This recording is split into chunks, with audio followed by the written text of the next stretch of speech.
अब बच्चों ये प्रश्न देखो, 0 से इनफाइनाइट है, x की पावर 8 ब्रैकेट में 1 माइनस एक्स की पावर 6 अपॉन 1 प्लस एक्स की power 10।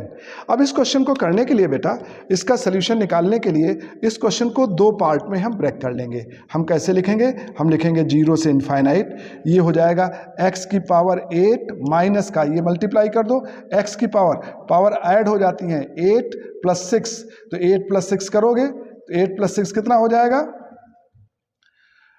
14 upon 1 plus X whole to the power 10 dx। मतलब हमने इसको मल्टीप्लाई करके इस तरीके से बच्चों लिख लिया। ठीक है बच्चों, इस प्रश्न में यहाँ 24 है, ये लिखने में गड़बड़ हो गया था, यहाँ पे पावर 24 है, तो ये पावर हो जाएगा 24, है ना, 24। This is the problem, exam में जो आया है उसमें 24 ही लिखा है। ठीक है, तो हमने इसको मल्टीप्लाई किया। अब यहाँ पर इसको दो पार्ट में ब्रेक कर लेते हैं बेटा।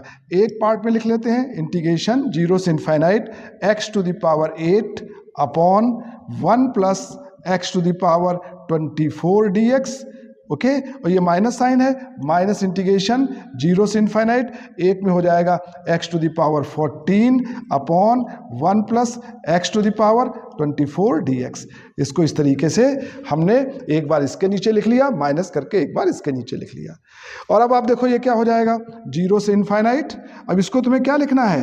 0 से infinite, this is 0 to infinite, x की पावर 8 है तो इसको लिखो 9 माइनस 1, क्योंकि हमें n माइनस 1 बनाना है। देखो मैंने कहा n माइनस 1 बनाना, 8 है तो 9 माइनस 1, और नीचे 1 प्लस एक्स। अब ये 9 तो रहेगा ही रहेगा, प्लस करके ये 9 का रहना आवश्यक है। अब ये 24 है तो ये 15 हो जाएगा, 15 ऐसा लिखो, माइनस 0 से इनफाइनाइट। 15 को आप कैसा लिखो?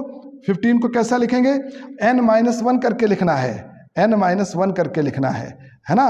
तो 15 यहाँ पे लिखा हुआ है, 15 को आप n माइनस 1 करके लिखें तो 16 minus 1, 16 minus 1 upon 1 plus X whole to the power 24 है तो 16 तो लिखेंगे ही लिखेंगे, है ना। और 16 प्लस कितना लिखना रहेगा? 24 है, ठीक है ना। 16 प्लस 24 है 8, 16 प्लस 24 8, है ना, dx। तो हम इसको इस तरीके से लिखेंगे। ठीक है बच्चों,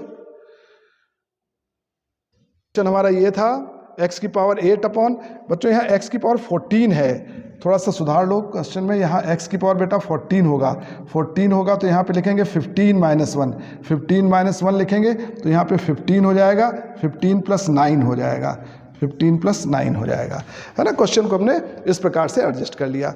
अब आप देखो बच्चों, ये तुम्हारा हो गया बीटा, ये क्या हो गया? बीटा 9 कामा 15, फार्मूला लगा दिया, माइनस ये तुम्हारा क्या हो गया? यही फार्मूला लगा दिया, ये हो गया बीटा 15 कामा 9, और ये दोनों बराबर होते हैं, जो वैल्यू mn की होती वह nm की होती, यानी इसका आंसर क्या होगा?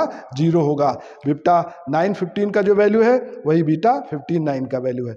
तो बस क्वेश्चन को दो पार्ट में ब्रेक किया, अलग अलग किया, सीधा ये फार्मूला लगाया और आंसर निकाल लिया।